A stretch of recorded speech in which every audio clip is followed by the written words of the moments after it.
Because you're professionals, I want to focus on a specific aspect, not historical as much as historiographical, or you might say historiosophical. Specifically, I want to throw ideas at you concerning a particular construct which has very great resonance. To this day, it really has great resonance in many of the academic fields in which I participate. First and foremost, medieval and early modern Iberian history, Jewish history, particularly the history of Sephardi Jews or Iberian Jews, meaning Jews of the Iberian Peninsula and their descendants elsewhere. And last, perhaps most broadly, the history of identity construction in the context of inter-ethnic conflict and cooperation. So what is this construct? Let me grab my slide advancer. It's encapsulated by the term convivencia. It's a Castilian noun, and I'm wondering whether any of you have heard of this, have heard this term sort of associated with the Iberian Peninsula. Yes, you have. Tell me what it has meant, as much as you remember. Well, since my work revolves around food, Convivencia is one of the sort of concepts that comes up a lot, particularly in this case where we had Jews, Muslims, and Christians living side by side and engaging in all levels of society from top down, bottom up, where food and other kinds of social interaction were daily routine for Muslims, Christians, and Jews in the Iberian Peninsula. Very good. So I think you're right. Given your expertise, I think you're intimately familiar with the use of this construct and its applicability to a phenomena of cultural, whatever you want to call it, bricolage or promiscuity or what have you. Now, if I understand, I mean, correct me if I'm wrong, but you're primarily looking at the Maghreb. No, I just happen to be married to someone in the Maghreb. Okay, so I'm looking at Israel Palestine. Okay, got it. Okay, so that's another theater, to which the concept has been applied, right? It's very interesting how the concept has traveled from the Iberian Peninsula to, Israel/Palestine. Of course, when Americans hear the word Castro, they think of the guy, with the military hat and the cigars and all that.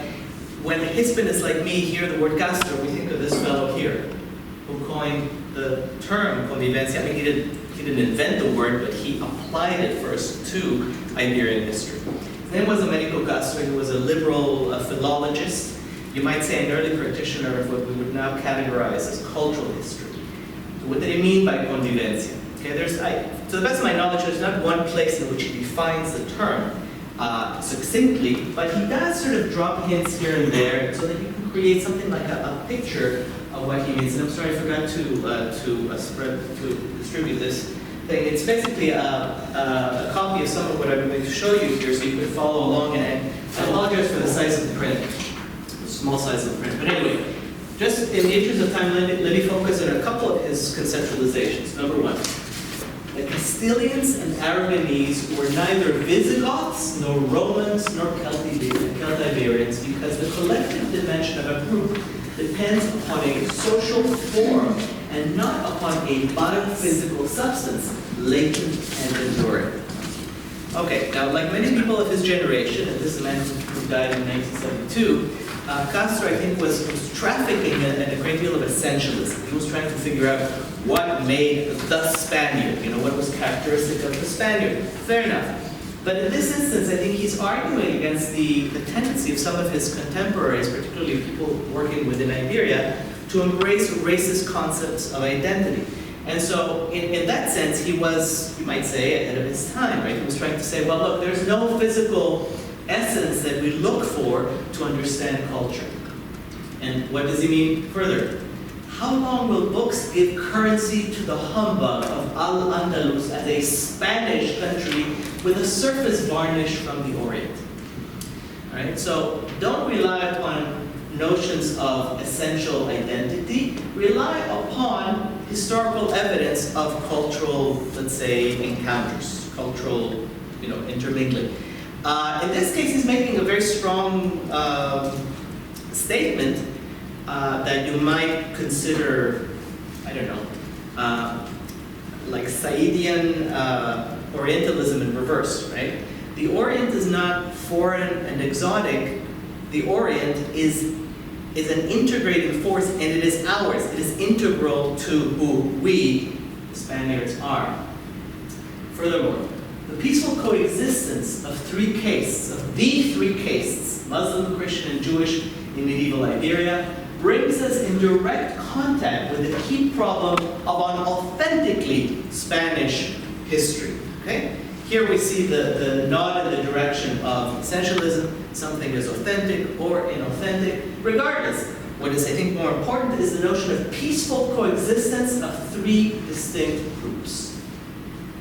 Quote, the establishment and maintenance of a common life among the three castes for some 700 years, from the 9th to the 15th centuries, was more than a de facto situation. Let us consider, for example, the epitaph on the tomb of Ferdinand III, the Holy of Castile, in the Cathedral of Seville. It is written in Latin, Castilian, Arabic, and Hebrew. Those versions of the epitaph, composed in Castilian, Arabic, and Hebrew, each express a policy of tolerance and the spirit of a shared common life which united all three. So it's not just that there's a sort of a common culture sort of floating out there and articulating relations, but it's actually shared in some semi-conscious or semi-conscious way. The common belief in a higher religious harmony that prevailed in medieval Spain was ultimately founded on the Quran, in its recognition of the spiritual communion of the people of the book, Al-Kitab. That faith was truly lived by the inhabitants of Al-Andalus. I'm not an expert on, on Islamic law, Islamic lore, and so forth. However, I find it somewhat difficult to identify this in the tradition, as far as I know it, right? I mean, we have a category, peoples of the book, which is very significant in jurisprudence. But here I think Castro, and you may disagree, argue against this later, is investing his idea of a shared collective experience with a lot of value, right? Okay.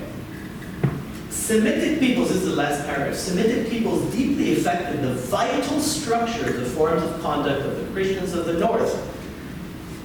The form of the Northern Christians' daily existence, then, was analogous to that of their literary creation, a personal integralism, Islamic Judaic in root, and serving as a common denominator for the life of Moors, Jews, and Christians. Okay, so again, highly, you might say strident conceptions, right, of unity, such as we hear today when polemicists of various stripes talk about Judeo-Christian values, whatever it means. Right, so there's an Islamic Judaic, let's say, element, a guiding force in Iberian culture that produces an authentic Hispanicity. Okay. Now, was Castro off base?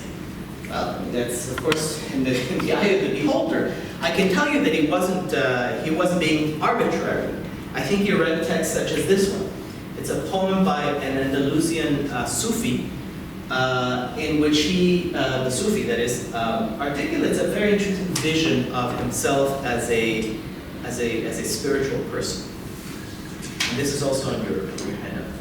Quote, Mufti al-Din ibn al-Arabi. My heart can take on any form, a meadow for gazelles, a cloister for monks, for the idols, sacred ground, Kaaba for the circling pilgrim, the tablets of the Torah, the scrolls of the Quran. I profess the religion of love. Wherever its caravan turns along the way, that is the belief, the faith I keep. Right? I'm sure our multicultural, postmodern, intersectional hearts are brimming with emotion. Right? So this is a very interesting, first of all, it's of course a very universalistic approach approach, right, to culture. It's one that breaks all kinds of medieval boundaries, particularly notable for its violation of these boundaries at a time when those boundaries were quite naturalized in social experience. Right? So today we can think of the traditional, by now traditional sort of meet and greet event in which people of various cultures bring their typical food or whatever. You bring tacos and I bring whatever, pizza. It's a very superficial way of thinking, but it's still based on I think this approach, is a newer approach, is based on an Enlightenment notion that culture is flexible, it's labile, and there's sort of core humanity, a base level humanity that we share, and that therefore allows us to jump from to different expressions of culture. Anyway, I can tell you that Castro wasn't working in a vacuum. He was really coming at the tail end of a development, of the development, I would say, of various ways of explaining the alleged reality of interethnic relations in the pre-modern centuries. One of the central conceptions that affected the writing of Iberian history was, you might say, that it was configured by the scholars of what was called the Wissenschaft des Judentums.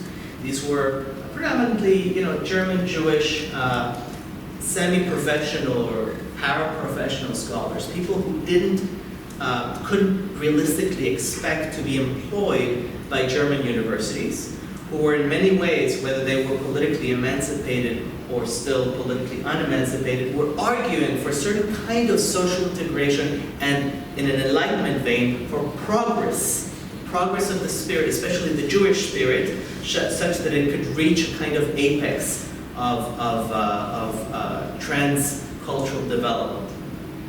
So this fellow here, Heinrich Graetz, in many ways, a professional great-grandfather of those of us who labor in Jewish history, wrote in a very value-laden fashion concerning what he called, and he and others called, the golden age of interfaith relations in medieval Spain. Quote, and this, by the way, is not in your, I don't think it's in your handout. The height of culture which the nations of modern times are striving to attain, to be imbued with knowledge, conviction, and moral strength, was reached by the Jews of Spain in their most flourishing period.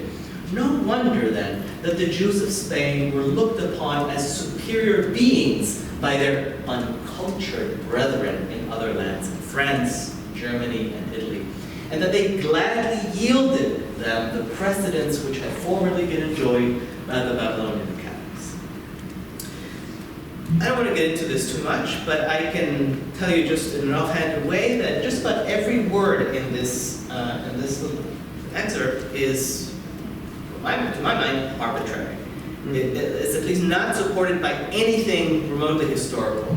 Just to give you one tiny example, the idea that Ashkenazic Jews yield gladly to the Sephardic Jews is so wildly inaccurate that, I mean, if it's true, then I have to quit. I'm submitting my resignation very soon, because if you know anything about the Middle Ages among Jews, you know that this is a period of both centripetal forces, but especially centrifugal forces. They're tearing the ethnic groups apart.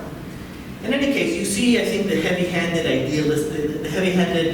idealism, German idealism of this conception, right? There is such a thing as progress, the progress of the spirit, the progress of culture, and it's Spanish Jews, who serve or ought to serve as a model for modern Jews and for those who host them. Modern Jews in Germany, wink, nod. Okay. Needless to say, people like the scholars of the Wissenschaft des Judentums, like Castro, who was not part of that group, were, like many of us, going to realize we're now trying to create a usable path. So Convivencia has been a device in the formulation of various usable paths. And I have here two quotations from scholars, both of whom are Egyptian Actually, I don't know if this fellow is Egyptian. He was certainly publishing in Egypt. And I think that we can, with the beautiful hindsight that time affords us, we can see how their approaches are not only indebted to this kind of golden age rhetoric, but how what they have to say is actually addressing not the past as much as the very recent past, I mean the distant past, but rather the very immediate past, right? Consider that this fellow, Dr. Ashur, was writing in the aftermath of the Six-Day War, right? After, Pan-Arabism had suffered a terrific defeat, and in many ways the country was in shambles. So here he's trying to revive the spirit of convivencia. He's saying, quote, "It is sufficiently evident that Jews throughout history received no better or kinder treatment than that of Muslims. The egoism and greed of the Jews subjected them to persecution by various people of Christian Europe in the Middle Ages. At the same time, they found in Muslims merciful brothers who regarded them as fellow believers and did not allow religious differences to affect their treatment or attitude toward them. Spain provides a clear example of the big difference in the treatment of Jews by Muslims and Christians." So again, Spain emerges as a kind of model of amity, of tolerance. It's interesting. It's a kind of Arab nationalist discourse imbued with ideals of the Enlightenment, in my view, right? The idea of a core humanity that everybody can enjoy. This is something that is in your handout. From an article entitled "The Protected People in Egypt During the Second Fatimid and Ayyubid Periods." And I'm sorry to close the quotations here. I'm sure you're taking notes here. What? You're not going to laugh? We're too busy taking notes. Yeah. Okay. This is what Dr. Salah wrote. The protected people in Egypt, meaning the Al-Dima in Egypt, witnessed a golden age in all aspects of life. All aspects of life, in a society governed by a spirit of love and harmony. And they benefited from the wonderful principle of religious tolerance under the shelter of the regime of the caliphs of the second Fatimid period and of the Ayyubid sultans. By quoting this, I'm not suggesting that Salam is wrong per se. I simply want to stress how useful to him the golden age is as a model, as a rhetorical device to make a rather sweeping case. A case so sweeping that he produces a phrase like, a society governed by a spirit of love and harmony. Mm-hmm. Call me jaded, but I can't think of a single human society that's been governed by love and harmony. I mean, right, so you see, there's overstatement, right? That this has to do with the fact that, look, a lot of our colleagues were writing what today we would consider to be historical essays, not sort of nuts and bolts historical treatments. It's not like you go to an archive and you dust off the box and you pick up the documents and you pray and then you hope that they'll tell you something. It's something more along the lines of creating meaning for the present to interpret the immediate past, right? In order to say, for example, and I'm not suggesting that this is what Salam wanted to say, but one thing that, for example, I can tell you, Yasser Arafat, to mention one, wanted to say when he employed this kind of rhetoric was, we're the nice guys. Those Jews over there, look at them, ingrates. We treated them like decent people, and they treat us like dirt. Right? I mean, I'm not saying he's right or wrong or anything, but it's about now. It's about just yesterday, not about the Fatimid period, right? Okay, now here is a usable past, courtesy of the Spanish Ministry of Sport, Tourism, and something else or other. It's a monumental, what do you call it? A monumental briefcase. What do we see here? This is the reconstructed, and you might say the reimagined Jewish quarter of Cordoba, Al-Qurdum, right? So, very important seat of Andalusian Muslim, Christian, and Jewish culture. And at the center of this plaza at least, is a statue that's representing Maimonides, Musa ibn Maimun, the great Aristotelian scholar. Problem. As some of you know, this fellow was born in Cordoba. He spent much of his life elsewhere. Why? Well, because in his youth, the Al-Wahidun, the Almohads, had swept through and decided that they were going to implement the policy of forced conversion of Jews. We have even, you might say, ancillary evidence or circumstantial evidence that Maimonides himself or people very close to him were forcing the converted to Islam. That's why some argue Maimonides was very lenient as regarded the halakha, the halachot, the legal understanding and adjudication of conversion. Unlike many other poskim, many other decisors, he was in favor of letting people sort of swim back to their communities rather than what was more common, sort of cutting off the limb, the gangrenous limb, and going to a terrible public, tshuva, terrible public atonement and whatnot. So, I mean, quite apart from the fact that this statue looks to me like a kind of a stereotypical Ibero-Catholic Jesus with a turban, I want to point out that this is not just idealist. This is falsehood. Right? This is something really, really resembling falsehood. Why? Because you want to make money, because you want to attract, 130,000 Jews of Sephardi origin to your shores so that they can pay taxes. Right? Okay. Now, the counter myths abound when the myths are engendered. So we have on one side the idea of a golden age, an interfaith paradise. And by the way, Castro is relatively innocent of these distortions. But there are, of course, counter myths. One of them is what Mark Cohen of Princeton University calls the neo-lachrymose theory of Jewish history under Arab rule. And again, I'm sorry, this should not be here. It should be here. It is here, but it's not. Okay. So one exponent of this, might say counter myth, is the independent researcher Giselle Orebi, now Giselle Littman, who goes by the pen name Bat Yeor, daughter of light or something, some such.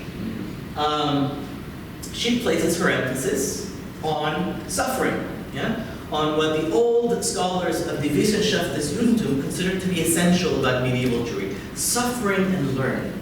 Quote, "It is clear that the Dhimmi peoples bore the role of victim vanquished by force, and indeed it is after a war, a jihad, and after a defeat that a nation becomes a Dhimmi people, tolerated in its homeland from which it has been dispossessed. This people lives thereafter as if it were merely suspended in time throughout history." We're talking about 13 centuries. For the pragmatic political factor that decides the fate of the Dhimmi people is essentially a territorial dispossession. So dispossession, the absence of tolerance, being vanquished, being victimized, all these things come to the foreground. Now she is as right, I think, and as wrong as Dr. Salam. The problem here is one of, you might say, discourse, right? Of presentism as well. This is what Rose Lewis wrote, and I'm sorry, I forgot to add the source. Muslim anti-Semitism, notice the use of the term anti-Semitism, in Muslim Granada had deep native roots and a long historical tradition. Ryan, you asked me some time ago why in my course on anti-Jewish animus, despite the official title, I use anti-Judaism before the modern era, because this is an anachronism. You don't have, the concept of a Semite is not present in medieval Granada in 1066 when Yusuf ibn Nagrila was killed and quartered, and his entire community was swept up in a, here's another cute term, a pogrom. I read that so often, it almost comes naturally. It's not a pogrom. Pogroms are 19th century Russian things. Okay, so you see, there's a lot of sort of historical telescoping, and the longer the history, the more violent the telescoping is. And for better or worse, the older peoples of the earth, the Jews, the Han Chinese, the Tamils, whatever, they suffer that kind of violence as their history is being told. Anyway, so this brings me to an aspect that I think in some ways can vindicate Castro's contribution, flawed though it was, and that is his focus on cultural hybridity. Right? Castro was making the argument that Spanish people, the Spanish people in his terms, are the product of cultural intermingling, yes? That in that intermingling, the Orient is prominent and central, and that therefore, I mean, this is the implication, that their culture is still labile and holds the promise for a better future, a post-Franco future. Parenthetically, Castro was arguing principally against his main, you might say his intellectual foe and counterpart. What's his first name? Sanchez Albornoz, the head, ironically, the head of the anti-Francoist democratic government in exile during the dictatorship. What's his first name? Alonso? I don't know. Anyway, sorry. So this fellow, Albornoz, promoted the thesis that what was essential about the Spaniard was the erasure, the struggle against Arabs, against Islam, against Jewish influence, right? Through, let's say, the Inquisition and whatnot. So this fellow was a liberal in good standing. He was arguing in a very aggressive, let's say, almost xenophobic sense. Also, it's ironic that his name bears an Arabic root, Albornoz, right? So, anyway, I leave that aside. The cultural hybridity of the Spanish, was something that Mr. Castro, Dr. Castro, prized, and that I think in some ways reflected the reality of culture, right, as something like a composite, particularly in contexts like the Iberia. All right, so for that reason, I think in his work, and as well as the work of others, the new Christians have become very important subjects of analysis. They're important in my work. Now, in order to talk about new Christians, I think I have to establish my terms. Yeah?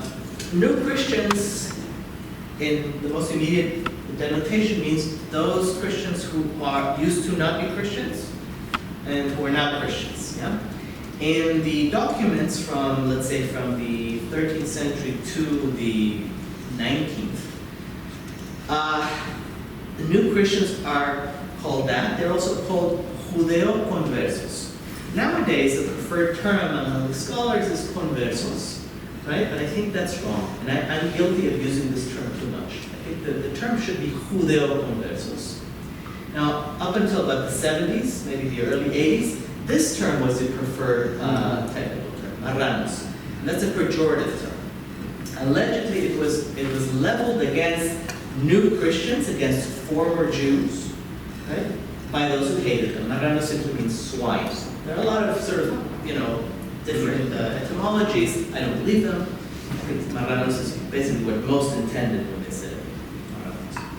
So from this use comes a sort of scholarly, epiphenomenon that I'd like to call the study of marranism or marranism. Now, what does this mean? Let me preface this by saying that those who still use the phrase Marranism are primarily scholars of the plastic arts and of literature. Yeah? So they're talking, by using this term, they're trying to capture something about mentality as it is expressed in texts, be they texts that involve verbal expression or other kinds of representation. At any rate, what do these people think that Marranism is? Okay. So I'm going to simplify. But by Marranism, the scholars mean a phenomenon whereby Jews who were forcibly Christianized and their descendants, who were also called New Christians, even though they really weren't New Christians, they didn't convert, they were Christians, at least officially, in good standing. So the New Christians, right, became deeply Hispanicized. Right? They became, in a sense, culturally integrated with the society that hosted them as a kind of sub-ethnic group. At the same time, they suffered from a tremendous insecurity. Why? Because a Jewish identity or a propensity to Judaize was imputed to them. And this meant, for example, they were persecuted on religious grounds by the Holy Office of the Inquisition. And number two, they were persecuted, discriminated against by a whole host of ad hoc statutes of cleanness of blood or purity of blood, right? These were decrees never applied, in a blanket fashion, but nonetheless intended to exclude people of Jewish or alleged Jewish and alleged Moorish ancestry from all kinds of honors, professional guilds, etc., etc. Okay. So there was Hispanicization on one level, there was insecurity on the other. The combination of these two, argue the scholars of Marranism, produced in Conversos, at least in the intellectuals, a kind of subversive interiorism, right? A very strong consciousness of their own subjectivity and a tendency to associate their subjectivity with some kind of subversive perspective, be it active subversion or passive, let's say, a critical distance from their social environment. I don't know if I'm making any sense, but the fact that we're all friends here means that you can ask me to clarify. Okay? All right. So what does this look like in practice, this idea of Marranism? One alleged proof text of Marranism is Fernando de Rojas' La Celestina. La Celestina actually has a different title, but is known widely as La Celestina, is a work from the tail end of the reign of the Catholic monarchs Isabel and Fernando. So, for those of you who don't know or don't remember, La Celestina is a picaresque work, classic of its type.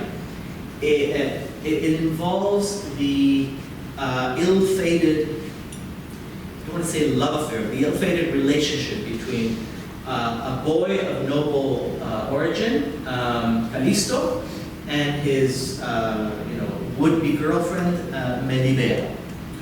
Callisto is kind of, the technical scientific term I would use is he's a jerk. Okay, so he recruits a woman by the name of La Celestina, who's a madam. She's a woman of ill repute. She's a procuress, in order to somehow get at Melibea. Melibea is aloof. She's beautiful. She's strong-willed. She's sort of an ideal, an early modern ideal. But this woman, who allegedly represents something foreign, something foreign and yet well-known, something old and yet new and destabilizing, is instrumental in allowing Callisto to attract Melibea through all kinds of courtly discourse. Yeah?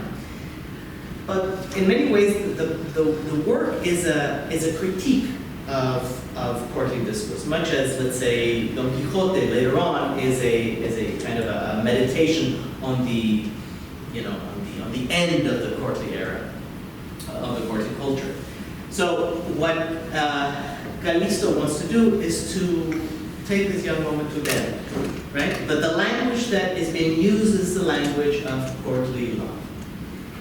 In tandem, La Celestina, right, whose ethnic provenance is vague, conspires with these two men, particularly with, I can't remember with Sempronio or the other fellow, Parmeno, to defraud Callisto, right? So not only is La Celestina working against Melibea, working against her, let's say, her entire social class of Melibea, she's also working against her employer, Callisto, right? In cahoots with Callisto's, let's say, his servants.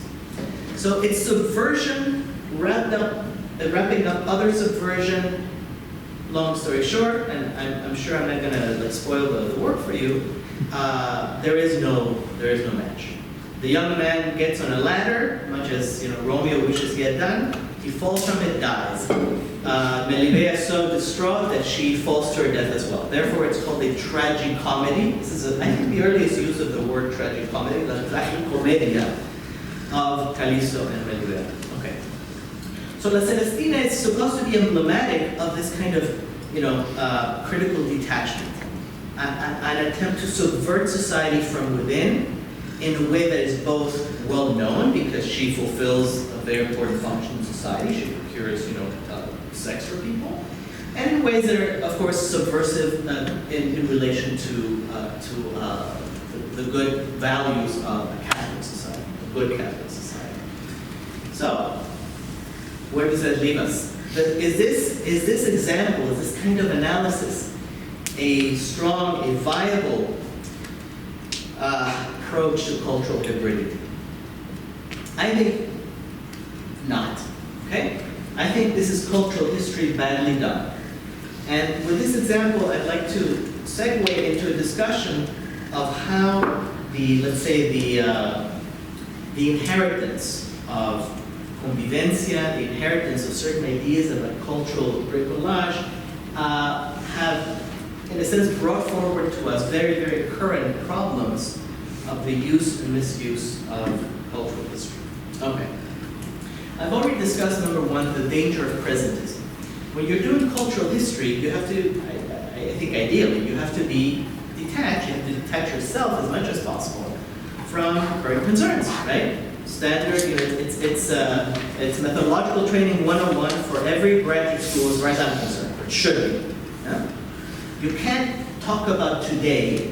You can't, therefore, instill a progressive bias. You shouldn't, is what I'm arguing, right? Nowadays, for better or worse, there are a number of our colleagues who cannot tell the difference, in my view, between political advocacy and scholarship. Now, we're not free of our own biases, our own limitations. At the same time, I think there's plenty we can do to try to minimize those. And the danger of presentism is, I think, very, very evident in the legacy of Castro and people like him. Related to this problem, to this question, is investigation, academic investigation that's overdetermined, right? To make a long story short, everything looks like a nail when you're a hammer. Specifically, when you're looking for Marranism, you're going to find it. Right? The problem with that, or one of the problems with that, is that, well, if Fernando de Rojas was expressing some sort of Marranism because he was of Converso ancestry, of Jewish ancestry, though Christian, then, well, the author of Mall Flanders must be a Converso. He must be a Jew. He must be an ironic proto-modern. Well, these are very different claims. You can argue that the picaresque introduces a new way of, let's say, of grappling with human consciousness, with social relations, and so forth. One that perhaps foreshadows later developments. But I think it's overdeterminism, yeah, to say that everything is based on the fact that your ancestors were Jews. Yeah? Because otherwise, everybody who's a cynic becomes Jewish. And then you're talking about a figural Jewishness that has absolutely no relation to the people that I wish to study. It's an imaginary Jewishness. Okay? Then there are the very sort of nuts and bolts problems of sources. One can look at a work of art, like Celestina. Then one also, I argue, one has to look at the kinds of documents that would allow us to build a picture of a social historical picture, right?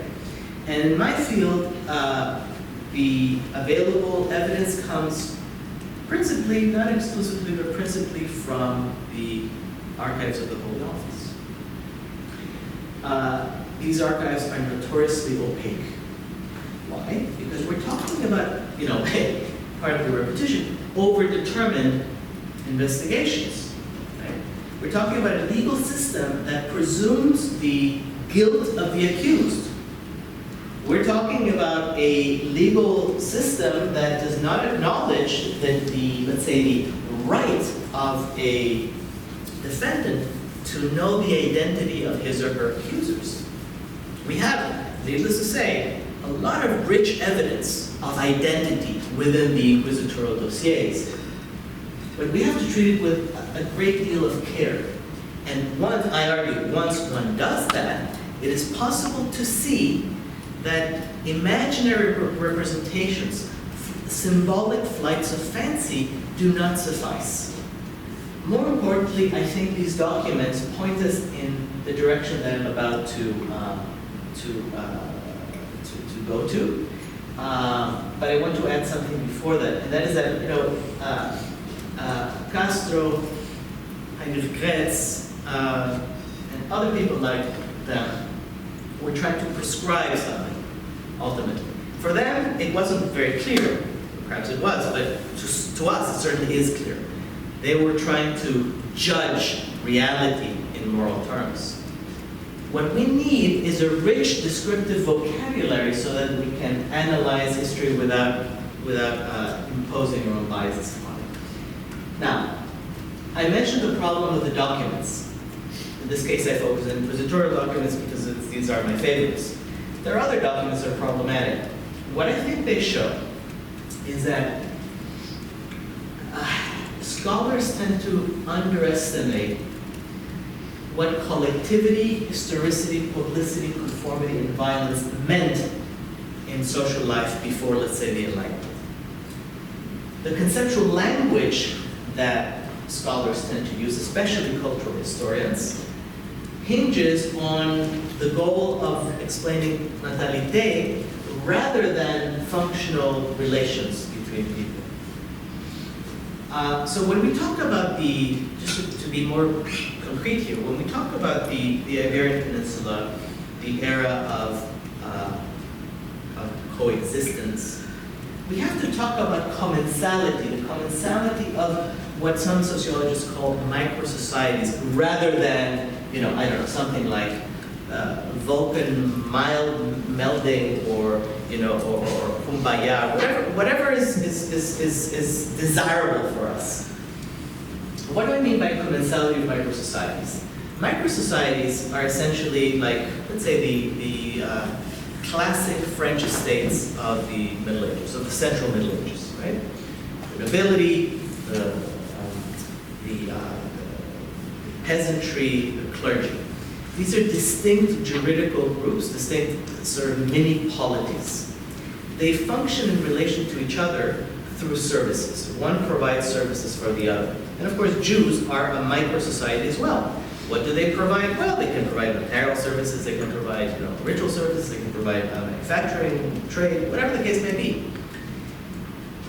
Speaking of commensality and of micro-societies allows us to define functions and structural limitations as much as violations, transgressions, freedom, independence, which are all the beautiful things we moderns like to trumpet, right? Now, we can do this in our own private time. We can go outside and vote for whoever we want and be as liberal or as progressive as we want. But in order to describe reality, we have to talk about, forgive my French, we have to talk about structures. If you live by your own court system, and your neighbor, who is of a different religious faith, lives by a different court system, you can be friends, you can trade, you can sing together, you can have sex. But there's a limit to the degree that you're going to actually exchange cultural knowledge in a, you might say, in a lasting way, okay? Or in a way that penetrates consciousness across the centuries.